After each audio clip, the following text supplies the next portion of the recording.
안녕하세요. 제가 이곳에 이런 글을 쓰게 될 줄은 정말 몰랐습니다.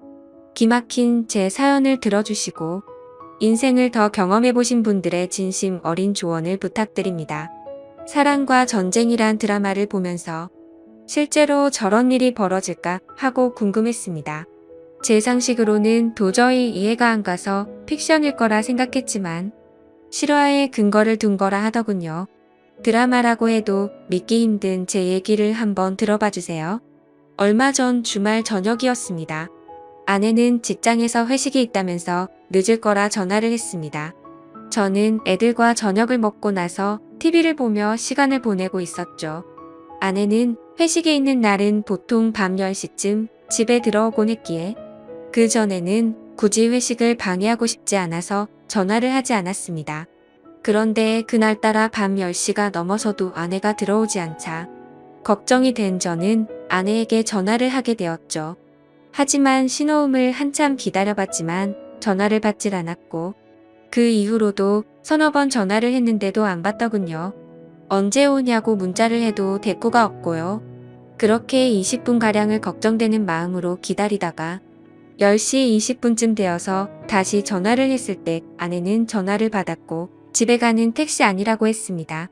그래서 걱정되던 마음이 한결 놓였고 전화를 끊으려고 하는데 아내의 목소리 뒤로 웬 남자 목소리가 갑자기 들리더라고요. 처음엔 택시 기사님이나 라디오에서 나오는 소리라고 생각하고 아무 말 없이 끊었죠. 그런데 아내가 회식을 하는 장소는 집에서 택시로 10분 정도 거리인데 11시가 넘어가는데도 아내가 집에 들어오지를 않더라고요. 또 다시 걱정이 된 저는 밖에 나가서 지나가는 택시들을 보면서 계속해서 전화를 했죠. 그런데 또 아까처럼 신호는 가는데 받지를 않더라고요. 그때부터 저는 무슨 일이 생긴 건 아닌가 애가 타기 시작했습니다. 그렇게 자정이 다 될 때까지 1시간이 넘도록 전화를 하자 드디어 연결이 됐습니다. 그런데 아내가 대꾸를 하는 게 아니라 웬 남자 목소리가 나더니 아내랑 대화를 하는 게 들리더라고요. 아마 아내가 전화 수신을 거절하려다 실수로 통화 버튼을 잘못 누른 것 같았습니다. 무슨 일인가 싶어 얼른 녹음 버튼을 누르고 아내를 불렀는데도 대답이 없길래 가만히 그 둘의 대화를 듣고만 있었죠. 아내는 그 남자에게 오빠, 오빠 하며 자기를 어떻게 생각하냐는 등 오빠 아내하고 비교해서 누가 낫냐는 등 이런 질문을 하는 것이었어요.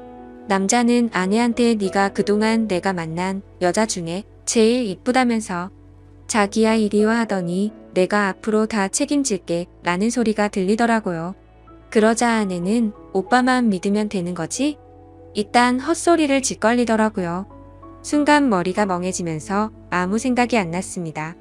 그래도 일단 뭘 어떻게 할 수가 없었기에 가만히 듣고 있었죠. 아내는 전화가 연결된 걸 모르고 있으니까 그놈이랑 거리낌 없이 이 얘기 저 얘기를 하더군요. 중간중간 어김없이 연인들이 대화하는 듯한 헛소리가 들렸고 왔다 갔다 하는 발걸음 소리에 화장실 물 내리는 소리도 들리고 남자가 냉장고 안에 물을 꺼내서 목마르다는 아내한테 주는 소리도 들리고 내가 듣다 기가 막혀서 큰 소리로 소리를 지르고 이름을 불러도 듣지를 못하더라고요. 벌레 씹은 표정으로 계속 듣고 있다 보니 갑자기 연결이 끊겨 버리더라고요. 아내한테 계속 전화를 하다 보니 제 휴대폰이 방전이 된 거였습니다. 얼른 집으로 들어가서 충전기를 연결하고 다시 전화를 계속 해보니까 안 받더라고요. 애들은 자고 있고 혼자서 아내를 기다리는 시간은 참으로 말할 수 없이 참담했죠. 계속 줄담배를 피우면서 아내를 기다렸습니다. 새벽 2시가 넘어서 집에 들어온 아내는 제가 자는 줄 알고 안방에는 들어오지도 않고 그냥 거실 소파에 누워있더라고요. 제가 불을 켜고 들여다보니까 화들짝 놀래서 일어나더군요. 저는 아내를 데리고 안방에 들어와서 어디 갔다가 이제 오길래 전화도 안 받았냐고 조용히 물었죠. 아내는 회사 사람들이랑 노래방 갔다가 해장국집에서 얘기 좀 하느라 늦었다 했죠. 말하는 게 술이 아직도 덜 깬 것 같았어요. 주먹으로 한 대 패고 싶은 마음을 억누르며 녹음한 음성 파일을 들려줬죠. 여기 어디냐고 하니까 해장국집이래요. 그래서 제가 그랬죠. 니들은 무슨 해장국집에서 사랑한다는 헛소리를 하냐? 그리고 당신이 오빠 하는 놈은 누구냐고 물으니까 술에 취해서 잘 기억이 안 나지만 같이 일하는 회사 동료라고 말하더군요. 새벽 2시가 넘은 시간에 큰 소리 냈다간 애들이 알게 될 것 같고 동네 사람들도 알게 될 것 같아서 일단 자라고 했습니다. 아내의 폰을 뒤져보니 웬 모르는 남자 전화번호가 있더라고요. 그래서 아내 폰으로 전화를 하니 받질 않더군요. 일단 끓어오르는 분노를 삭히며 날이 밝기만을 기다렸습니다. 애들이 교회 간다고 나간 후에 어느 정도 정신이 돌아온 아내에게 물었죠. 밤새 음성 파일을 수십 번 들어봐도 이건 모텔이다. 무슨 해장국집에 화장실과 냉장고가 딸린 방이 있냐고 추궁했죠. 계속되는 저의 추궁의 아내는 술이 너무 취해 기억이 없다고만 하더군요. 기억나는 건 해장국집이 마지막이고 1차 회식 끝난 후부터 해장국집 갈 때까지의 기억은 끊겼다고 하더군요. 그럼 이 녹음 파일을 내 귀로 들어봐라 하고 들려줬죠. 제 아내는 대화 나누는 소리 이외에는 다른 소리는 전혀 안 들린다더군요. 너무 기가 막혀서 나는 들리는데 넌 왜 안 들리냐니까. 그 남자랑 신체 접촉은 절대 안 했기 때문에 자신은 들리지 않는다는 말도 안 되는 소리를 하는 겁니다. 문제는 그 이후에 그 상대방 남자놈의 아내한테서 전화가 오면서부터입니다. 그놈 아내가 제 아내한테 전화를 했고 통화 내용을 듣기 위해 한 뼘 통화를 켜고 같이 들었습니다. 그렇게 드디어 결정적 증거가 나왔죠. 그놈 지갑 안에서 숙박비를 결제한 카드 영수증이 나왔다는 겁니다. 얼마나 급했으면 이 인간 쓰레기 같은 것들이 현금도 아닌 카드로 숙박비를 계산했더군요. 나중에라도 카드 내역이 밝혀지면 어쩌려고 겁도 없이 그곳에서 카드를 긁는지 참 어이가 없었습니다. 나중에 일은 생각도 안 하고 술에 취해서 정신이 나갔던 건지 앞뒤 걱정 안 하고 그런 거겠죠. 아무튼 그걸 근거로 그놈을 추궁하니까 제 아내와 갔었다고 말해서 전화를 했다는 거죠. 그놈 아내는 제 아내한테 온갖 욕을 하였고 제 아내는 같이 가기는 했지만 아무 일도 없었으니까 진정하라는 식으로 대화가 오고 갔습니다. 옆에서 가만히 듣고 있는 저는 그저 기가 막힐 뿐이었죠. 내가 음성 녹음을 근거로 추궁할 땐 아니라고 딱 잡아떼던 아내가 영수증이 나왔다는 말에 그 놈이랑 같이 들어갔던 걸 인정한 겁니다. 처음엔 기억이 안 난다고 잡아떼던 아내가 물적 증거가 나오자 거길 갔던 것을 자백은 하는데 이번엔 신체 접촉 같은 건 절대 없었다고 하기 시작한 겁니다. 계속해서 잡아떼는 모습에 너무 열이 받았죠. 그래서 그놈 아내와 제가 직접 통화를 하게 됐죠. 그 여자 얘기를 들어보니 그놈도 지 아내한테 같이 들어가긴 했지만 신체 접촉은 안 했다고 주장했다더군요. 세상에 이게 말이 됩니까? 사지 멀쩡한 두 남녀가 거길 들어가 놓고 그냥 나왔다는 게 믿어질까요? 만약 제가 그 안에서 벌어진 음성 녹음을 확보하지 않았으면 아마 그 안에서 회사 얘기만 하고 나왔다고 우길 판이었지만 물적 증거 앞에서 인정 안 할 수가 없죠. 그러니까 이것들이 더 괘씸하게도 증거가 나올 때마다 딱 거기까지만 인정하는 거죠.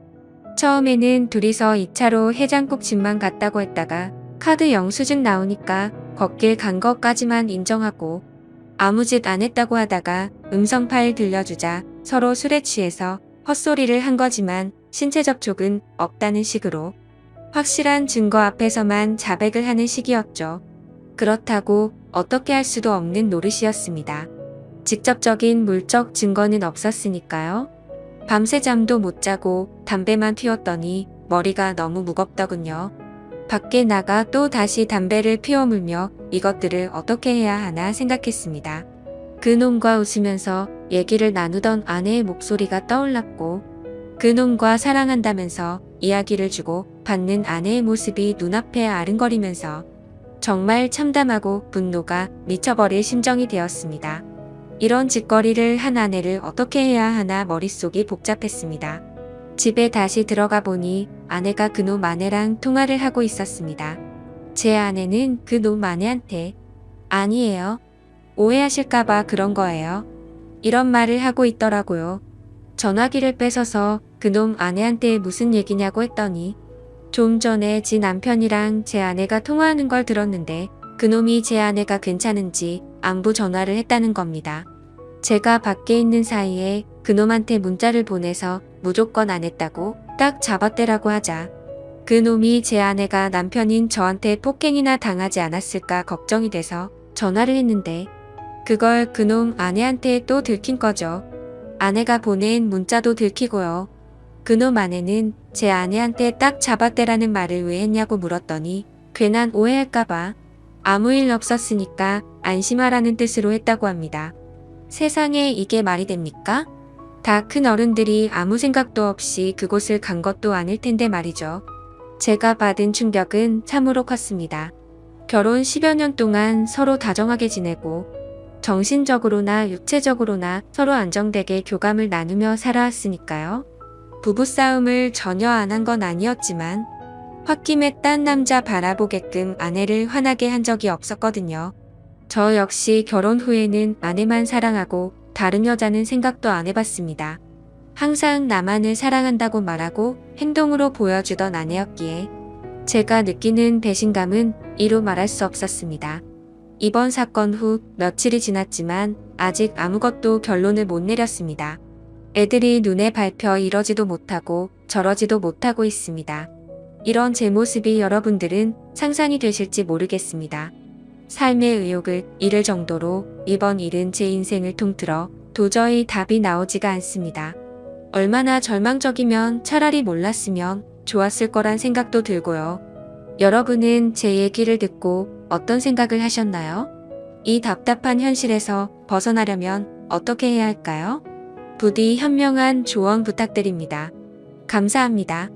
다음 사연입니다. 안녕하세요. 다양하고 많은 사연들을 읽어보다가 문득 예전 생각이 나서 지금으로부터 10년 전 제게 있었던 이야기를 들려드리고 싶어서 이렇게 글을 적게 되었습니다. 10년 전 제게는 누가 봐도 예쁘다고 칭찬할 만큼의 미모가 뛰어난 와이프가 있었습니다. 그때 당시에 저와 아내는 30대 초반의 동갑 부부였었고 초등학교를 다니는 외동딸 아이 하나가 있었습니다. 저와 아내가 처음 만나게 된 건 남들처럼 특별할 건 없었습니다. 그 당시 아내는 제가 다니는 회사의 가 비치에 있는 더 좋은 회사에서 근무하던 직원이었고 회사 간의 업무 파트너 담당자들이었기에 매주 몇 번씩 마주치게 되었었죠. 그러다 그녀의 미모와 능력에 점차 빠져들게 되었습니다. 저는 전문대를 나왔고 집사람은 명문대를 나왔었고 얼굴은 연예인 중에 김사랑을 닮아서 세련미가 넘쳤고 몸매도 좋았습니다. 그리고 말도 사근사근하게 잘하고 상냥해서 누구나 반할 만한 그런 여자였었죠. 솔직히 그에 비해 저는 다른 사람들과 다를 바 없는 평범한 남자였었고 아내는 미모면 미모 학벌이면 학벌 그리고 저보다 뛰어난 스펙까지 뭐 하나 꿀릴 게 없었죠. 그래서 그런지 처음에는 상냥하게 말을 건네던 여자였는데 제가 관심을 보이자 그때부터는 전과 다르게 저를 깔보는 듯한 행동과 말을 서슴지 않더라고요. 그래도 그때는 왜 그랬는지 그런 취급이 아무렇지가 않았습니다. 왜냐하면 그녀를 너무나도 사랑했었기에 그런 상처보다도 그녀를 바라보는 행복이 더 컸기 때문이었죠. 아무튼 저는 계속해서 관심을 표현하면서 선물 공세를 하기 시작했고 어느샌가 그녀도 제 마음을 알라줬는지 행동이 변하기 시작했던 시점이 있었습니다. 그런데 사실 그 행동조차도 저를 사랑해서 변했던 행동은 아니었더군요. 왜냐하면 훗날 결혼하고 나서 술을 마시다 아내가 제게 그때 있었던 사실을 술김에 말해줬기 때문입니다. 아내는 그때 당시에 같은 회사의 직원과 비밀 사내연애를 하고 있었답니다. 그런데 갑자기 아내는 이별을 통보받았고 그 복수심에 저와 알콩달콩한 모습을 보이고 싶어서 그랬었다더군요. 그렇다면 제게 하는 행동을 그 자리에서 같이 볼 수 있었던 사람이었을 테고 누군지 짐작은 갔었습니다. 그때 같이 회의를 하던 사람은 아내의 팀장인 유부남과 여직원 1명 그리고 남자 후배가 1명이 있었죠. 그래서 저는 당연히 후배 남자라고 생각을 했었는데 지금 생각해보니 그게 아니었던 것 같기도 합니다. 아무튼 그때 당시에는 자세한 내막을 알지 못한 저는 그녀의 관심이 행복하기만 했었고 그녀도 저와 같은 마음이라고 확신이 들어서 고백을 하였고 연애를 시작하게 되었습니다. 하지만 저 혼자만의 일방적인 마음으로 시작한 연애는 힘든 시련들이 셀 수 없이 많았습니다. 그녀는 친구들과 술을 마시거나 회식을 하는 날이면 어김없이 연락 두절은 기본이었고, 제가 상처를 받든 말든 남자 사람 친구와 둘이서 술을 마신다고 아무렇지 않게 말을 하더라고요. 이미 콩깍지가 제대로 씌어져서 아내의 잘못된 모습들을 모두 다 이해하고 넘어갔던 것 같습니다. 그러다 결국 제가 너무 큰 상처를 받게 되고 그녀와 이별을 선택하게 된 사연이 있습니다. 그때 당시 여자친구는 자주 술을 마시던 남자 사람 친구와 둘이서 여행을 간다고 하더군요. 여자친구는 그 친구와는 어릴 때부터 동성 친구처럼 지내는 사이라서 걱정할 거 없다고는 하는데, 아무리 제가 여자친구를 좋아해서 쩔쩔매는 입장이라고 하더라도 이건 아니지 않나요? 그래서 그동안 참아오던 모든 게 터져버렸고 분노가 한번 시작하니 도저히 걷잡을 수 없었습니다. 저는 단도직입적으로 말했죠. 만약 그 남자와 둘이서 여행을 간다면 나와는 끝이라고 말이죠. 하지만 여자친구는 그러거나 말거나 관심도 없다는 듯이 네 마음대로 하라고 하고는 여행을 가버리더군요. 그런 모습에 그동안 내가 정말 연애를 잘못하고 살았구나라는 걸 많이 깨달았고 힘든 아픔을 겪고 있었습니다. 그렇게 2달 정도가 지난 어느 새벽에 여자친구에게서 연락이 오더라고요. 저는 제 나름대로 많은 정리를 했다고 생각을 했음에도 그녀의 번호로 전화가 오니 심장은 미친 듯이 두근거렸고, 솔직히 말해서 기분이 나쁘지가 않고 반갑고 좋았었습니다. 곧바로 그녀의 전화를 받아보니 우는 목소리로 제게 사과를 하더군요. 그동안 자신에게 잘해주던 걸 너무 몰랐답니다. 그런데 헤어지고 나니까 자신도 저를 너무 사랑했다는 걸 깨달았고 용서를 해달라고 하더라고요. 그리고 그때 했던 선택은 자신도 후회한다며 다시는 그런 말도 안 되는 짓 하지 않겠다고 했죠. 솔직히 고민이 잠깐 동안 되기는 했지만 그녀의 말을 진심으로 믿고 싶었습니다. 그래서 그녀의 용서를 받아주었고 결국 연애를 다시 시작하게 되었죠. 그날 이후로는 다른 평범한 연인들처럼 그녀도 제게 헌신을 다해주더군요. 달라진 모습에 저는 하루하루가 행복했었고 제 선택에 후회가 없었습니다. 그렇게 행복한 연애를 하던 중 1달 정도가 지난 뒤 아내는 제게 말했습니다. 아무래도 아이를 가진 것 같다고 해서 병원에 가봤는데 임신한 지 3개월이 되었답니다. 그 이야기를 듣고 나서 심장이 덜컹 하더군요. 솔직히 기분이 좋아야 정상인데 뭔가 석연치 않은 기분이 들었기 때문입니다. 3개월 전이면 아내가 남자 사람 친구와 여행을 갔을 시기와 겹쳤기 때문이었죠. 그래서 저는 더 이상 의심하고 싶지도 않았고 직설적으로 물어봤습니다. 혹시 그 남자랑 여행 가서 별일이 없었던 거 맞냐고 했죠. 그러자 여자친구는 불같이 화를 내면서 무슨 그따위 생각을 하냐고 하더라고요. 정말 그 친구와는 동성 친구처럼 지내는 사이라서 아무 일도 없었답니다. 그리고 정 의심이 되면 나중에 아기 낳아서 유전자 검사를 해도 된다고 하면서 괜히 책임지기 싫으니까 핑계대는 거 아니냐면서 오히려 저를 몰라붙이더라고요. 그래서 일단 당장은 아내의 당당한 태도에 제가 너무 의심만 가지고 기분 나쁜 소리를 한 건 아닌가 싶어서 사과를 했고, 결국 아내와 저는 아이를 낳기로 결심을 하고 서둘러서 결혼을 했습니다. 신혼집은 걱정이 없었고 아내도 그걸 잘 알고 있었습니다. 그때 당시에는 부모님께서 하시던 자영업이 잘 되고 있었기 때문에 모아둔 재산이 제법 많았었기 때문이었죠. 그래서 신혼집을 서울 한복판에서 대출 없이 작가로 시작했습니다. 그때는 정말 남들 부러울 거 하나 없었고 진짜 세상이 모두 다 제 것만 같았습니다. 결혼을 하고 나서 집사람은 곧바로 다니던 회사를 그만두고 딸 아이를 출산하게 되었죠. 그리고 아내와의 합의하에 딸아이와 저의 유전자 검사를 해봤는데 제 친자식이 맞더라고요. 그래서 아내를 의심한 게 미안한 마음이 커서 그날 이후로 아내를 공주님처럼 모시면서 지내게 되었고, 12년 동안 저희 부부는 남들 부럽지 않게 평범하고 행복하게 잘 지내고 살았습니다.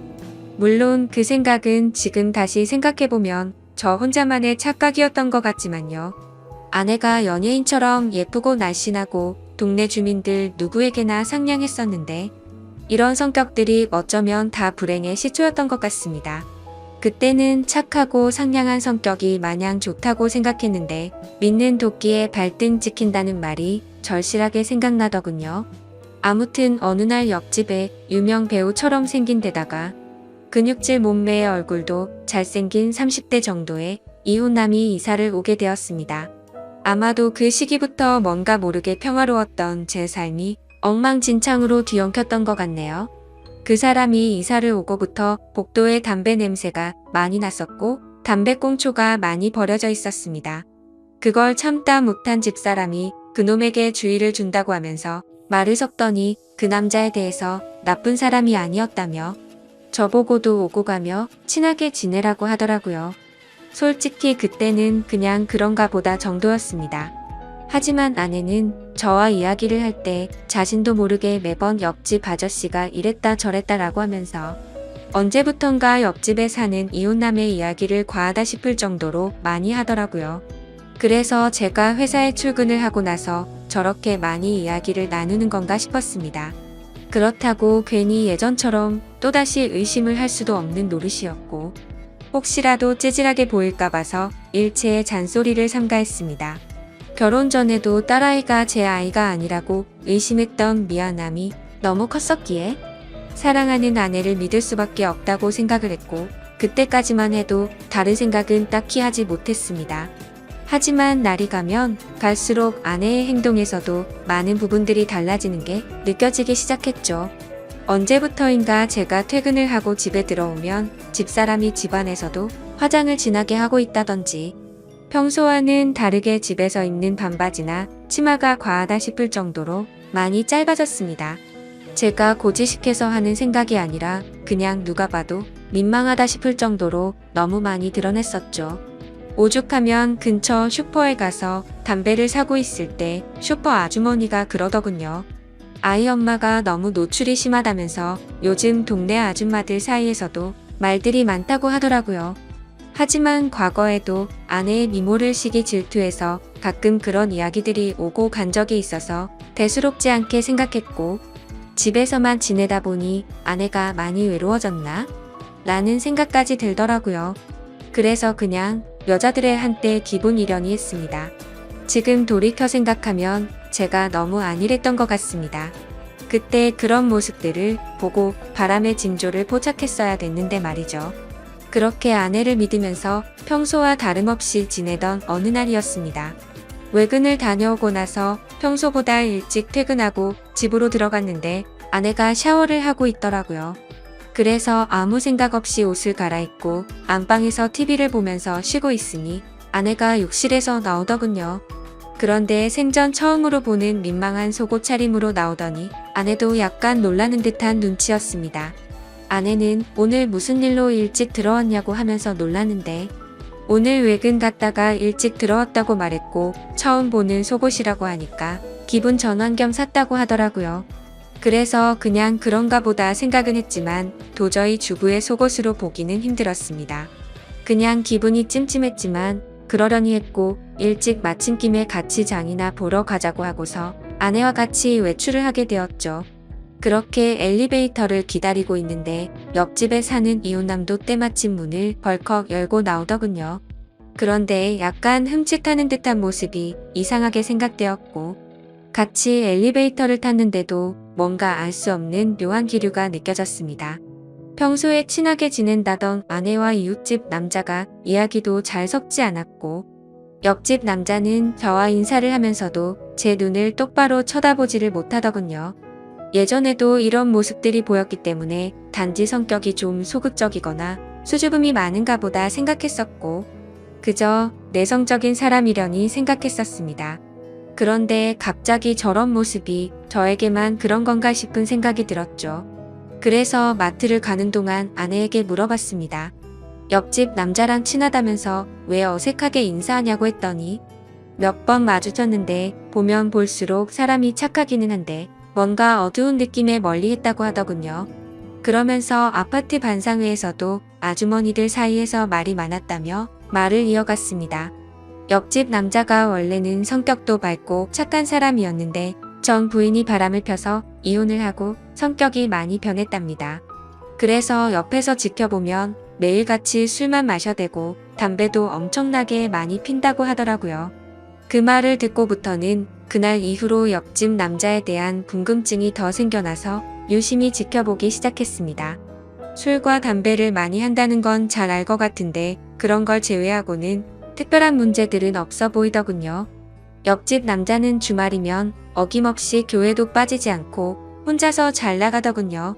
단정히 성경책 들고 예배 가는 모습이 인상이 깊었고 그런 모습들이 어두워 보인다거나 다른 생각은 할 수가 없었죠.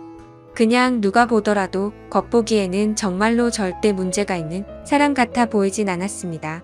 그리고 눈을 잘 마주치지 못할 뿐 제가 보기에는 인사도 잘해서 친절하고 예의가 바른 사람으로 보였고 제가 직접 지켜본 옆집 남자는 아내가 말했던 모습과는 전혀 달랐기에 의심이 싹트기 시작했습니다.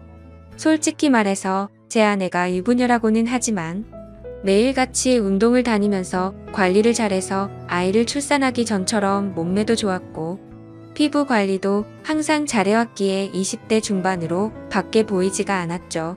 그래서 길을 가다가도 남자들이 10명 중에 5명은 다시 쳐다볼 정도로 훌륭했었기에 옆집 사는 남자도 충분히 관심을 가지고서 저 몰래 들이대지 않았을까 싶었습니다. 그리고 그때부터는 별의별 생각이 다 들더라고요.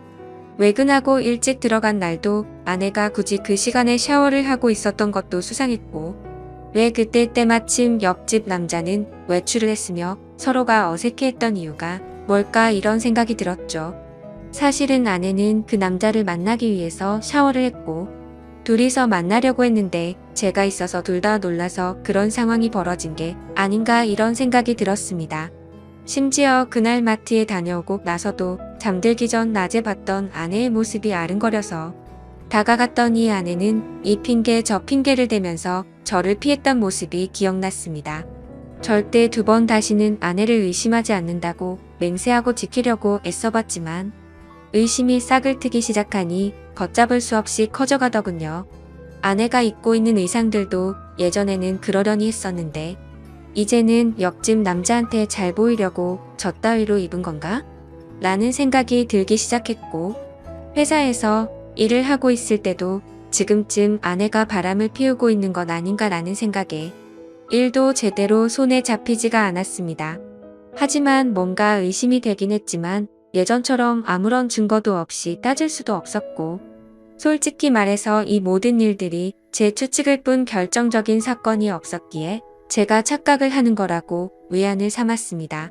심지어 일이 걷잡을 수 없이 터져버리고 나면 지금의 이 행복한 가정이 깨지지 않을까 걱정도 되더라고요.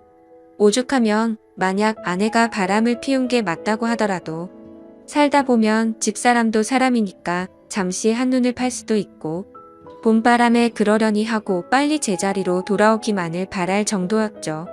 하지만 아무리 제 자신에게 주문을 걸듯이 편하게 생각하려고 해도 자꾸 이상한 기분은 지워지는 게 아니라 점점 더 커져갔고 더러운 기분은 머릿속을 떠나지를 않았습니다. 그래서 결국 오랜만에 만난 친구들과의 술자리에서도 제 표정이 어두워 있으니 친구들은 집요하게 제게 무슨 일인지 물어보게 되었고 너무 답답한 나머지 어쩔 수 없이 제 고민을 털어놓게 됐습니다. 그랬더니 친구들은 한참 동안 고민을 하더니 한 친구가 솔깃한 방법을 제안해 주었습니다. 집안 천장에 작은 소형 카메라를 설치하는 게 어떻겠냐고 권하더군요. 이렇게 백날 천날 고민하고 또 고민해봤자 의심은 더 커질 거라며 차라리 제 생각이 맞든 아니든 하루라도 빨리 하는 게 저와 딸아이를 위한 거라고 하더라고요. 그 말을 듣고 보니 저도 같은 생각이었습니다. 예전에 딸아이의 친자 검사를 할 때도 의심을 하던 시기가 너무 힘들었었고 막상 검사를 할 때는 덤덤했었고 제 친자식이라는 결과가 나오니 더 행복해졌던 전례가 있었기 때문이었죠. 아내를 또다시 의심해서 미안하지만 만약 아니라면 평생 동안 헌신하겠다는 생각으로 아내가 운동을 나가고 집이 비어있는 시간에 작은 소형 카메라를 설치하게 되었습니다. 지금부터 세상에 이런 일이 또 있을까 싶은 반전 드라마가 시작됩니다. 저는 저보다 덩치도 좋고 근육질의 탄탄한 몸을 지닌 옆집 남자를 가만두지 않으려고 혼자서 온갖 상상을 했고, 혹시라도 벌어질 위기 상황에 대처할 모든 만반의 준비를 하고 마음을 가다듬었습니다. 혹시라도 제가 예상했던 대로 아내와의 불륜이 확인되면 그냥 주먹 다툼을 하고서 징역이라도 가겠다고 각오까지 했을 정도였죠. 그렇게 저는 떨리는 마음을 진정시키면서 며칠 동안 매일 녹화된 비디오를 틀어보았습니다. 태어나서 처음으로 겪은 감정이었는데 정말 세상 지옥이 따로 없더군요. 지금도 정확히 기억나는 건 비디오 녹화일은 토요일이었고 오후 2시쯤이었습니다. 제가 회사에서 특근을 해야 해서 주말인데 불구하고 출근을 했던 날인데, 그 틈을 타서 어떤 허우대 멀쩡한 남자가 우리 집에 슬쩍 들어오더군요. 그때부터는 설마 했던 마음이 확신으로 바뀌었고 손이 정신없이 떨렸습니다. 비디오를 보니까 딸 아이는 이미 집사람이 밖으로 데려가더니 이웃집에 놀라고 맡겨뒀는지 집사람은 혼자서 들어왔던 상태였죠. 아무튼 집사람과 그 남자와 너무나도 자연스러워 보이더군요. 그 남자는 아무렇지도 않은 듯이 냉장고로 가더니 제가 사뒀던 캔맥주를 따서 마시더라고요. 그러더니 두 사람은 나란히 앉아서 TV를 보면서 뭐가 그리 신나는지 아주 둘이서 웃고 난리가 아니었습니다. 그리고 결국 최악의 상황들이 벌어졌고 제 믿음에 대한 대가는 배신으로 돌아오고 말았던 거죠. 설마 하는 마음으로 제가 얼마나 기도를 했는지 모릅니다. 하지만 제 바램은 보기 좋게 무시당했던 거죠. 그동안 왜 집사람이 그동안 그런 행동들과 지나친 의상들을 입었는지 그제서야 모든 이유를 알 것 같았습니다. 그러다가 남자가 카메라 쪽으로 뒤돌아 서게 되면서 그 정체를 알게 되었죠. 저는 당연히 옆집 남자겠거니 생각하면서 얼굴을 유심히 들여다보고 있는데 깜짝 놀라서 소리를 지를 뻔했습니다. 제가 예상하던 옆집 남자가 아니라 아랫집에 사는 제 딸아이의 친구 아빠더군요. 그 남자의 딸과 제 딸아이가 같은 학교를 다니는 친구라서 부모들끼리도 잘 알고 친한 사이였습니다. 그래서 그런지 이런 말도 안 되는 짓거리를 하고 있었다라는 게 너무 현실감도 없었고 이해도 되지 않더라고요. 아랫집 남자는 나이가 많고 얼굴도 못생겼을 뿐더러 고지식한 선비 마냥 점잖은 사람이었기에 정말 상상조차 못했었습니다. 정말 제 집사람이 제정신이 아닌 건가 싶었고 절대로 용납할 수 없는 짓을 하고 있었던 거죠. 그때부터는 도저히 제정신으로 버틸 수가 없겠더군요. 눈물이 쉴 새 없이 흘러버렸고 더 이상 영상을 계속 볼 수가 없어서 비디오를 꺼버렸습니다. 온몸에 힘이 빠지고 어지러워서 움직이기가 힘들더라고요. 그 아랫집 남자는 외적으로나 다른 건 볼품이 없더라도 학력도 좋고 직장도 좋은 소위 엘리트라는 사람이었습니다. 그때 문득 그런 기억이 떠오르더군요. 언제 한번 그 집 부부랑 같이 식사를 하던 자리였는데 왠지 모르게 집사람이 평소와 다르게 잘 웃고 기분 좋게 보내더니 집에 돌아와서는 자기가 아래집 남자랑 코드가 잘 맞는다며 그런 헛소리를 주절거리더군요. 솔직히 제가 아랫집 남자를 무시했어서 그랬던 건지 그 말이 전혀 기분이 나쁘지 않았고 그냥 그런가 보다 하고 흘렸던 거죠. 지나고 나서 생각해보니 그때부터 이미 눈이 맞았던 걸 눈치챘어야 했던 건데 제가 너무 한심스럽고 원망스러웠습니다. 저는 너무 열이 받아서 지금까지 벌어진 모든 사실을 인터넷에 올려서 이것들을 온 천하에 알리고 싶었고 2번 다시는 세상에 차마 얼굴도 못 들고 살게 만들고 싶었는데 차마 딸아이 때문에 도저히 그렇게는 못하겠더군요. 그러면 차라리 평생 죄책감을 갖고 살아갈 수 있게 내가 잘못되는 게 그게 최고의 복수겠거니 생각하고 옥상을 2번이나 올라갔다 내려왔다를 반복했지만 도저히 겁이 나고 용기가 나지 않아서 집으로 돌아왔습니다. 세상에서 가장 큰 분노가 생겼는데도 불구하고 어떤 복수를 하는 것조차 쉽지 않다라는 걸 처음으로 깨달았던 것 같네요. 결국에 어떻게 할지 한참 동안 고민을 하다가 집사람의 부모님에게 이 모든 사실을 알려야겠다고 생각을 했습니다. 곧바로 근처에 살고 있는 저희 누나에게 연락을 해서 저녁에 딸아이 좀 데려가서 맡아달라고 부탁을 했고 그날 저녁 장인어른과 장모님을 저희 집으로 모셔왔습니다. 갑작스러운 상황에 무슨 일인지 물어보셨지만 제 어두운 표정과 침묵의 낌새를 느끼셨는지 조용히 저를 따라와 주시더군요. 그리고서는 집에 도착해서 지금까지 벌어진 일에 대해서 말씀드릴 게 있다고 했고 빠짐없이 전부 설명을 해줬습니다. 만약 두 분께서 원하신다면 증거 영상도 있으니 원하시면 보여드린다고 말씀을 드렸죠. 그러자 두 분은 서로 대화를 나누셨고 보고 싶다고 하시더라고요. 그래서 저는 아무 말 없이 녹화된 영상을 틀어드렸습니다. 장인어른과 장모님은 결혼 전부터 연애 시절에도 저를 굉장히 싫어했었고 엄청난 무시를 하던 분들입니다. 물론 당신네들 딸이 좋은 대학교 나와서 좋은 회사를 다니고 있는데 제가 성에 찰 수는 없었겠죠. 하지만 차마 입에 올릴 수 없는 말까지 서슴지 않게 하면서 무시하던 장인과 장모였는데 표정이 정말 가관이더라고요. 영상을 보시던 장모님은 울음을 터뜨려 버렸고 장인어른은 아무 말 없이 줄담배만 피우더군요. 그렇게 짧은 침묵이 지나고 나자 장모님께서 갑자기 제 두 손을 붙잡고 울기 시작했습니다. 자식을 잘못 키운 죄라고 다 자기 탓이랍니다. 내 딸이 잠깐 정신이 나갔던 것 같다며 한 번 더 그러면 자신이 절대 가만두지 않을 거라면서 소녀딸을 생각해서라도 한 번만 용서를 해달라고 하더군요. 솔직히 처음 보는 장모님의 태도와 행동에 저도 마음이 조금 흔들렸습니다. 하지만 아내의 불륜 사실을 직접 보게 된 저는 도저히 더 이상 이 관계를 유지할 수가 없었습니다. 그래서 제 생각과 감정을 아주 솔직하게 말씀을 드렸죠. 금이야 오기야 키워온 딸이 이런 말도 안 되는 충격적인 짓을 저지른 걸 알게 된 장인 장모는 두 분 다 더 이상 말을 잇지 못하셨고 제 뜻대로 하라고 하시더군요.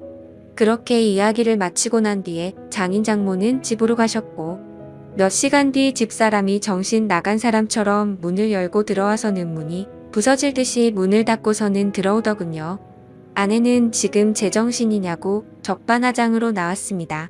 네가 뭔데 나에게 있던 일을 자기 부모에게 말도 없이 말했냐며 욕을 하기 시작하더라고요. 그냥 이혼하면 쉽게 끝날 문제인데 이를 왜 키우냐고 하면서 이혼하자고 발악을 하면서 대들더군요. 그 모습을 보니 너무나도 허탈했고 슬퍼서 오히려 제가 눈물이 다 났습니다. 저에게 미안하다고 한마디만 했었더라도 많은 게 달라졌을지도 모릅니다. 차라리 거짓말이라도 하면서 울고불고 빌었더라면 다시는 안 그러겠다고 매달렸다면 아마도 저는 용서했을지도 모릅니다. 그때는 제 목숨보다 소중했고 제 모든 걸 줘도 아깝지 않아서 정말 소중하고 과분했던 집사람이었죠. 그만큼이나 저는 진짜 많이 아내를 사랑했었습니다. 너무 화가 났지만 차마 집사람을 건드릴 수는 없었기에 저는 그냥 바닥에 뒹굴면서 서럽게 통곡을 했습니다. 그제서야 집사람도 상황 파악이 됐는지 아무 말도 없이 가만히 있더군요. 상황이 정리되고 서로가 감정을 추스린 다음에 이야기를 했습니다. 결국 집사람과는 이혼을 하기로 했고 아내에게 귀책 사유가 있었기에 딸아이는 제가 맡기로 했습니다. 그리고 아랫집 그 정신 나간 유부남도 이 모든 사실이 드러나자 그 유부남의 아내가 회사에서 한바탕 난리를 치는 바람에 불명예 퇴직을 당하게 되었고 결국에는 이혼까지 당했다고 하더군요. 그리고 당장은 집에서 아이를 키울 사람이 없었기에 독신으로 지내고 있던 누나가 저희 집으로 들어와서 딸아이를 잘 키워줬습니다. 가진 거라고는 집 하나 딸랑 있었는데 그 집을 팔고 싶지는 않았습니다. 당장 팔면 너무 막심한 손해였을 뿐더러 온전히 제 딸아이에게 물려주고 싶었기 때문이죠. 그래서 저는 제 딸아이에게 모든 걸 다 해주고 싶어서 정말 열심히 살았습니다. 나름대로 수입이 적지는 않았던 덕분도 있었고 제가 열심히 하는 만큼 수익은 더 늘어났기에 항상 추가 근무를 지원해서 했고 일 없는 날에는 대리기사도 뛰면서 정말 열심히 살았습니다. 제가 부족해서 엄마 없이 키운 죄를 물질적으로 풍족하게 해서라도 딸아이에게 모든 걸 보상해주고 싶었죠. 저는 5년째 낡은 구두를 고쳐가며 신어도 제 딸의 옷과 신발은 꼭 유명 메이커로 사서 입히고 신겼습니다. 딸이 원하면 유학도 보내주고 원하는 건 다 해주고 싶었고 시집갈 때도 진짜 잘해주리라고 마음먹고 악착같이 일만 했습니다. 그래서 일주일에 5번 넘게 마시던 술도 안 마시게 되었고 담배도 끊었습니다. 하루에 15시간씩 고된 일을 하고 집에 들어와서 공주님처럼 곤히 자고 있는 제 딸을 보면 신기하게도 그날 있었던 모든 피곤함과 스트레스가 모조리 사라지는 기분이 들더군요. 딸 아이가 엄마가 없는데도 불구하고 큰 말썽도 안 부리고 건강하게 잘 커져서 고마웠습니다. 쌓여가는 딸의 시집 미천 통장 잔고가 쌓여가는 걸 보면서 제 인생도 제자리를 찾아가는 기분이었죠. 그러다 딸 아이가 초등학교를 졸업하고 중학교 들어갈 때쯤 저에게 중매가 들어왔습니다. 여자가 얼굴도 참하고 통통하고 다 좋은데 약간씩 다리를 절더라고요. 공부도 많이 하지 못했고 집안에 돈을 보태주느라 모은 돈도 500만 원 정도 밖에 없다고 했습니다. 허우대 멀쩡해서 예쁜 몸 자랑하느라 이 남자 저 남자한테 눈 웃음 치면서 사는 여자보다는 낫다고 생각들더군요. 다리를 절어도 마음을 저는 것보다 제대로 정신 박힌 여자가 훨씬 더 낫겠지라고 생각을 했습니다. 저희는 그렇게 중매로 만나서 서로가 점점 호감을 쌓아가게 되었고 결국에는 따로 식은 올리지 않고 혼인신고만 하게 됐습니다. 그 이후로 저와 아내는 살림을 합치게 되었고 바로 그 다음 해에 아들을 갖고서 낳게 되었습니다. 지금의 제 아내는 처절하고 아팠던 지옥 같은 제 과거를 보상해주는 하늘에서 내려준 천사 같은 복덩어리였습니다. 아내는 빈손으로 결혼해서 미안하다며 늘 미안하다는 말을 입에 담고 살았고 제가 그렇게 말렸는데도 불구하고 살림에 도움이 되고 싶다면서 동네 마트에서 다리를 절면서도 알바를 하더군요. 딸도 사춘기를 잘 극복하고 공부도 잘해서 올해 서울 상위권 대학에 입학했습니다. 그래도 머리는 친모를 닮아서 그런지 공부는 잘했네요. 예전 집사람은 지방에서 연하남과 살림을 차렸다고 하던데 철이 없는 남자를 만났는지 형편이 말도 안 되게 어렵다고 하더라고요. 그래서 가족들한테 돈을 엄청나게 빌린 뒤로는 가족들에게조차 도통 연락이 없다고 하더군요. 뭐 그러던지 말던지 저는 제 인생을 살려고 합니다. 이젠 저는 두 아이들을 위해서 그리고 지금의 아내를 위해서 더욱 더 열심히 살 겁니다. 이 사연을 보시는 분들은 절대 바람 피우지 않으셨으면 하는 바람입니다. 남의 영혼에 상처 주지 말고 제발 남의 눈에 피눈물 나게 하지 마세요. 그 지옥을 겪어본 사람으로서 가장 사람을 비참하게 만들고 나락으로 떨어뜨리는 짓은 없다고 생각이 듭니다. 어제 성과금이 들어왔습니다. 오늘은 저녁에 아내가 좋아하는 소고기에 소주나 한 잔 마시면서 하루를 정리하려 합니다. 지금까지 제 사연을 읽어주셔서 감사합니다. 안녕하세요. 저는 서울에서 거주 중이고 결혼한 지 1년도 채 안 된 31살 새색시입니다. 사실 누구보다도 행복해야 할 신혼임에도 불구하고 이렇게 글을 쓰고 있는 게 너무 비참하네요. 하지만 많은 분들에게 제 이야기를 털어놓지 않으면 도저히 견딜 수가 없을 것 같고 다양한 분들에게 제 의견을 여쭤보고 싶어서 이렇게 글을 쓰게 되었습니다. 일단 간단하게 제 고민을 말씀드리자면 제 남편이라는 인간이 하나뿐인 절친이었던 친구와 바람이 났습니다. 이게 참 다행인 건지 아닌 건지는 모르겠지만 남편과 저는 둘 다 맞벌이를 하고 있고 평소에 서로가 바쁜 탓에 아직 저희 부부 사이에는 아직 아기가 없습니다. 3년이라는 시간 동안 짧다면 짧고 길다면 긴 시간 동안 연애를 했고 작년 이맘때쯤 결혼을 하게 되었죠. 제 남편과 바람난 친구는 저와 중학교 때부터 친구였습니다. 대학생 때는 술집바 같은데 다니면서 정말 다양한 남자를 만나더군요. 20살 때 40살 가까운 아저씨랑 사귀는 건 둘째치고 한 달에 한 번씩 남자가 바뀔 정도로 남자를 밝히는 그런 여자애입니다. 현재는 간호조무사 자격증을 따서 병원에서 일을 하지만 매번 무슨 문제가 생기는지 한 병원에서 정착을 못하고 병원을 이곳저곳 옮겨 다니면서 아직도 알바나 하는 애입니다. 일단 저는 부모님께서 자수성가를 하셔서 풍족하게 살고 있습니다. 항상 그걸 부러워했던 친구였지만 제게 이렇게 뒤통수를 치리라곤 생각조차 못했습니다. 저희 남편은 가진 것 없고 홀어머니 밑에서 자랐습니다. 그래도 저 하나 사랑해주는 마음은 진실이 느껴져서 결국 결혼까지 했습니다. 결혼 전에 그렇게 구애하고 사랑한다며 노력하는 모습 때문에 넘어간 거죠. 결혼할 때 집도 서울 강남의 50평대 아파트를 저희 아버지가 구해주셨습니다. 예물 예단할 때도 남친 부담스러울까봐 제가 처녀 시절에 모아두었던 5천만 원을 자존심 상하지 않게 내 남편에게 투자하는 거라고 나중에 천천히 갚으면 되니까 부담 갖지 말아달라고 하면서 통장을 줬습니다. 그 돈으로 남편은 예물 예단을 준비했고 결국 제 돈으로 다 한 셈입니다. 아무튼 제 남편은 모아두었던 3천만 원 정도를 결혼에 쓴 걸로 알고 있습니다. 그런데 돈이 아깝다는 게 아니라 돈은 하나도 아깝지 않았습니다.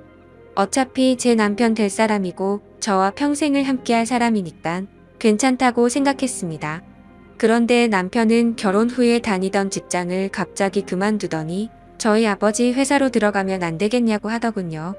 그래서 아버지께 말씀드리고 낙하산으로 들어가긴 했지만 매일같이 야근에 엄청나게 열심히 일하더라고요. 그런 모습에 아버지도 좋아하셨고 저도 남편이 뿌듯했었죠. 그런데 그랬던 남편이란 놈이 제 친구와 바람이 났네요. 핸드폰에 있던 그 놈년들의 사랑한다는 문자들, 페이스북 안 한다던 남편 놈이 가명으로 만들어서 하고 있고, 들어가서 보니까 야근한다고 출장 간다고 했던 날 친구랑 놀러간 사진도 있네요. 어쩐지 아버지는 남편 5박 6일이라고 했는데 6박 7일이라고 할 때 뭔가 이상했지만 믿었습니다. 나중에 저희 아버지 돌아가시면 집이며 회사, 땅, 별장 모두 다 지 거라고 댓글에 써놓고 저보다 친구 몸매가 더 좋고 이쁘다는 둥 널 더 빨리 만났으면 우리에게 아기도 있었을 텐데 등등 이따위 말들을 서슴없이 적어 두었더군요. 두 사람의 증거 다 가져다 놓고 저녁에 저희 집으로 불렀습니다. 결혼 전에도 한 번씩 같이 놀았기에 눈치채지 못하게 자연스럽게 같이 저녁이나 먹자고 했습니다. 근데 이것들이 겁도 없는지 둘이 같이 들어오더라고요. 앞에서 만났다면서요. 제 친구는 제 표정을 보더니 어디 아프냐고 묻네요. 너무 불쾌하고 열받았지만 침착하고 증거들을 던지면서 이혼하자고 말했습니다. 그러자 남편이란 놈은 갑자기 무릎 꿇고 울면서 잘못했다고 하네요. 친구도 미안하다고 제 남편 사랑해서 자신이 큰 실수했다고 합니다. 진짜 너무 사랑하고 평생을 함께하고 싶어서 그랬다네요. 이런 모습을 보고 있자니 눈물도 안 나오고 웃음밖에 안 나오더라고요. 그래서 끝나는 건 끝나는 건데 궁금한 부분들을 침착하고 물어봤습니다. 얼마나 만났는지 물어보니 만난 지 8개월 되었다고 하네요. 저랑 결혼을 한 지 1년밖에 안 됐으니 4개월도 안 되어서 바람 폈다는 겁니다. 정말 짜증나고 더 들을 것도 없겠다 싶어서 당장 짐 싸서 나가라고 했습니다. 그리고 나서 시어머님께 알렸습니다.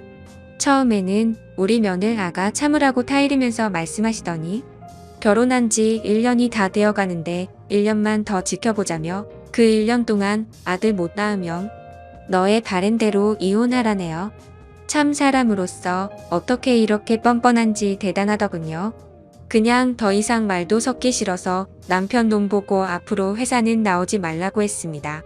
그리고 이혼 절차 받기 위해 법원 가기로 했습니다. 1분 1초도 더 끌고 싶지 않고 하루라도 빨리 끝내고 싶었고 내 친구라는 사람과 뒹굴었던 인간만도 못한 놈.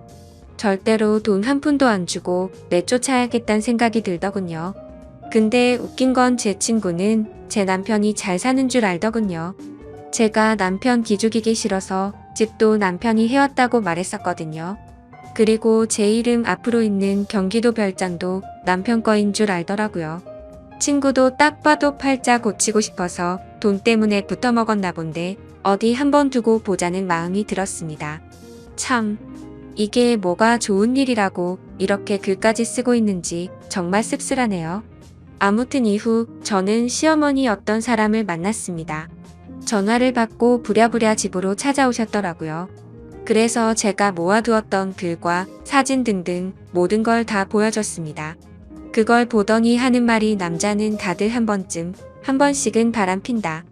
면을 아가 내가 이해하고 용서하고 살라고 하네요.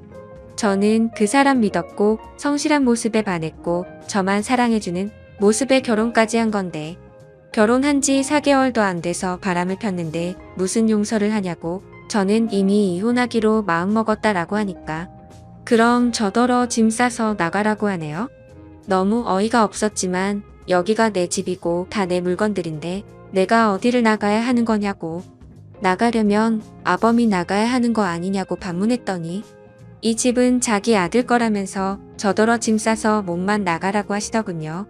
자기 아들 인생 망쳐놨으면 됐지 왜 집까지 빼앗아 가려 하냐고 말하고 세기를 박더군요. 결혼한 지 1년이 다 되어 가는데 아들도 못 낳는 네가 문제 아니냐고 하셨습니다. 너무 열받아서 제 솔직한 마음으로는 무슨 노망이 났나 이 생각이 들었습니다. 정말 너무 어이가 없어서 무슨 소리 하시는 거냐고 물어봤더니 남편이 결혼할 때 집을 순전히 자기 돈으로 했다고 시어머니한테 말했다네요. 저는 그것도 모르고 남편 기 살려준다고 친구들한테도 이 집 우리 서방이 해온 거라고 우리 서방 능력 있다고 그렇게 말하고 돌아다녔는데 제가 무슨 짓을 한 건지 너무 후회가 되었습니다. 결혼 전에 제가 몇 억을 낼 때 겨우 3천만 원 보탰으면서 이 집을 쌓았다니요. 이렇게 뻔뻔한 사람인지도 처음 알았습니다. 그 사람 결혼 전에 임용고시 준비한다고 해놓고 돈벌이가 없으니까 컴퓨터 수리하는 거 배워서 여기저기 다니면서 일했던 사람입니다. 그런 분들을 비하하는 건 절대 아닙니다. 근데 이렇게 능력 있는 척 뻔뻔한 모습이 너무 황당할 따름이네요. 아무튼 저랑 결혼한 뒤 하나뿐인 딸이고 하나뿐인 사위니까 어차피 나중에 다 물려줄 텐데 라는 생각으로 경영 수업 받는다는 마음으로 회사에 들어왔었던 것 같네요. 아무튼 그 길로 임용고시도 때려쳤습니다. 근데 그렇게 여유가 없던 인간이 강남에 50평대 아파트를 샀다고요? 상식적으로 시어머니도 뻔히 알 텐데 우기는 게 말이 안 나오더라고요. 저는 더 있다가는 큰 사고 칠 것 같아서 시어머니를 내쫓듯이 집으로 돌아가시라고 보냈습니다. 진심으로 앞으로 더 이상은 얼굴도 마주치고 싶지도 않고 말조차 섞기도 싫었거든요. 그 길로 남편이랑 친구를 집으로 불렀더니 또 같이 오더라고요. 밖에서 뭔 짓거리를 했는지 암튼 남편 오자마자 울면서 미안하다고 정말 미안하다고 다시는 안 그런다고 용서해달라고 무릎 꿇고 싹싹 빌더군요. 친구는 그런 남편 옆에서 왜 그러냐고 나랑 같이 살기로 한 거 아니냐고 우는데 참 가관이더군요. 그러니까 남편이 싫다면서 자신은 조강지처 안 버릴 거라고 너랑은 그냥 즐긴 것뿐이라고 하면서 지가 사랑하는 사람은 저라고 그러더군요. 이 말 듣는데 순간 마음이 약해져서 결혼 전 그 사람 모습이 떠오르면서 순간 눈물이 날 뻔했습니다. 근데 이 친구 저보고 나 너 남편이랑 잤다고 우리 같이 여행도 갔고 애기도 가질 거라고 네 남편은 날 사랑한다고 했고 우리 어제도 같이 모텔 갔다고 제발 이 사람 좀 놔달라고 말하더라고요. 심장이 덜컥 내려앉는 게 글로만 사진으로만 보다가 친구의 입에서 이런 더러운 말을 들으니 너무 화가 나서 친구 뺨을 때렸습니다. 그러니까 친구는 더 미치고 팔짝 뛰면서 욕을 하면서 네가 뭔데 날 때리냐? 네 남편 네가 간수해야지. 네가 간수 못해놓고 왜 자신을 때리냐고 소리를 지르면서 이혼해라 그리고 재산 다 두고 가라고 말하더군요. 집이랑 별장 이 사람 거니까 다 두고 가라고 위자료 받을 생각 말라고 하는데 역시나 얘는 모든 게 다 남편 건 줄 알았던 겁니다. 저희 집제가 중학교 때까지 엄청 가난하다가 고등학교 때 이 친구 만날 때부터 사업이 잘 풀려서 부유하게 자랐습니다. 항상 친구는 저한테 부럽다고 자기는 나중에 유부남이라도 돈 많은 남자 물 거라고 하더니 장난이 아니고 진심이었던 것 같네요. 그 말을 듣다 기가 막혀서 제가 말했습니다. 이 집과 별장 남편 기 살려주려고 남편이 해온 거라고 했지만 우리 아버지가 해주신 거고 명예도 내 명예로 되어 있다고 말했고 남편이 너한테 무슨 말을 찌껄린지는 모르겠지만 네가 사랑하는 이놈 한 푼도 없고 이젠 직장도 없다고 있는 사실을 다 말해줬습니다. 그 말을 듣더니 그 친구 멍하니 눈만 껌뻑거리면서 저를 쳐다보네요. 그러고서 고작 하는 말이 거짓말 하지 말라고 하더군요. 남편 붙잡고 흔들면서 사실이냐고 화를 내니까 남편은 또 돈 때문에 나 만난 거였냐고 제 앞에서 따지고 싸우더군요. 그냥 그 꼴 보기 싫어서 안방으로 들어가 남편 짐 싸서 가져다 주면서 법원으로 나오라고 하고 새벽이 되어서야 내쫓았습니다. 한때는 친구였던 걔는 대학생 때 성경험 한 번도 안 해봤다고 하고 다녔지만 주변에서는 달고 다른 애라고 소문났던 애였고 간호조무사로 일할 때도 같은 병원에 다니는 조무사 친구들끼리 같이 나이트 가고 원나잇을 일삼는 애였습니다. 심지어 돈 많은 아저씨들 만나서 스폰서 만들 거라며 잠자리까지 가지더군요. 그러고 나서 성병 옮았다고 징징대던 인간인데 진짜 다시 떠올리기만 해도 역겹네요. 그리고 바람난 그 친구한테서 전화가 오더군요. 집 때문에 이혼하게 되어서 미안하다며 나 그 사람이랑 그만 만날 테니까 이혼 안 하면 안 되냐고 말하더군요. 그러더니 지가 했던 말 다 거짓말이라고 하네요. 누가 봐도 무슨 꿍꿍이인지 뻔히 보이는데 어이가 없더군요. 그냥 이혼하기로 마음먹었고 내 인생은 내가 알아서 사니까 넌 네 인생이나 똑바로 살라고 말했습니다. 그러더니 계속 미안하다고만 해서 짜증나서 그냥 끊어버렸습니다. 아무튼 그 일이 있고 아버지한테서 박서방이 회사를 안 나왔다고 전화가 왔습니다. 그래서 저는 있는 사실을 용기 내서 말씀드리려고 찾아뵙고 말씀드린다고 했습니다. 일단 저는 저희 어머니를 먼저 찾아뵈었고 어머니께 먼저 말씀드리고 난 뒤 함께 아버지께 말씀을 드렸습니다. 혈압 때문에 걱정이 많았었는데 생각보다 저희 아버지는 강하셨습니다. 어머니는 제 얘기를 듣고 바로 눈물부터 보이셨는데 아버지는 조용히 계시더니 담배 한 대를 피우고 들어오시더라고요. 정말 부모님 가슴에 대못을 박는 것 같아서 너무 마음이 아팠지만 제가 슬퍼하면 부모님께서 더 슬퍼하실 것만 같아서 저는 아무렇지도 않은 척 행동했습니다. 아버지께서는 저녁까지 한참을 생각하시더니 저를 믿겠다며 제 선택을 존중해 주시겠다면서 배는 안 고프냐고 저녁이나 같이 먹자고 하시는데 참 불효를 저지른 것 같아서 너무 죄송했습니다. 그렇게 저는 집으로 돌아왔고 천천히 생각하고 있으니 또 마음이 여려지더군요. 지금은 이렇게 되었지만 중고등학교 그 오랜 시간을 함께 보내며 많은 추억을 나누었던 친구이고 남편도 제 평생에 있어서 가장 사랑했던 남자이고 그 누구보다 믿었던 사람이기에 아무리 강하게 마음 먹으려고 해도 마음이 약해지더군요. 정말 저는 멍청한 사람인가 봅니다. 하지만 절대로 만남을 이어갈 수 없다고 다짐했고 다음날 시간에 맞춰서 법원 앞으로 나갔습니다.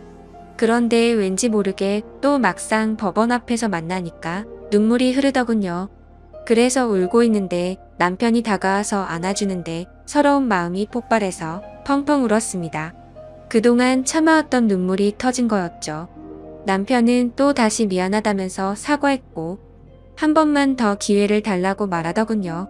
저는 그 상황에서 판단이 제대로 서질 않아서 일단 내게 다시 생각할 시간을 달라고 하고 멍청하게도 이혼 서류를 내지 못하고 집으로 돌아왔습니다. 연애처럼 쉬운 만남이 아니었기에 함부로 깰 수 없다는 생각이 들었고 집에서 정말 많은 생각을 하고 있었습니다. 그런데 그때 때마침 친구한테서 전화가 오더라고요. 안 그래도 짜증나는데 왜 자꾸 전화질인지 더 짜증이 나더군요. 그래도 도대체 무슨 헛소리를 짓거리려고 전화를 하는지 궁금해서 전화를 받았습니다. 근데 전화를 받으니 아무 말도 없고 그냥 이상한 소리만 들리더군요. 그리고 나서 전화가 뚝 끊기더군요. 몇십 분이 흐른 뒤에 모텔 이름과 호수가 찍혀 문자가 오네요. 참, 설마 했습니다. 하지만 남편이랑 있으니까 얘가 이 짓거리를 하는 거겠지. 바로 알겠더군요. 정말 어이가 없고 웃기지 않나요? 저도 웃기고 어이가 없습니다, 진짜. 저는 혼자 가기엔 겁이 나서 혹시 몰라 경찰에 전화를 했습니다.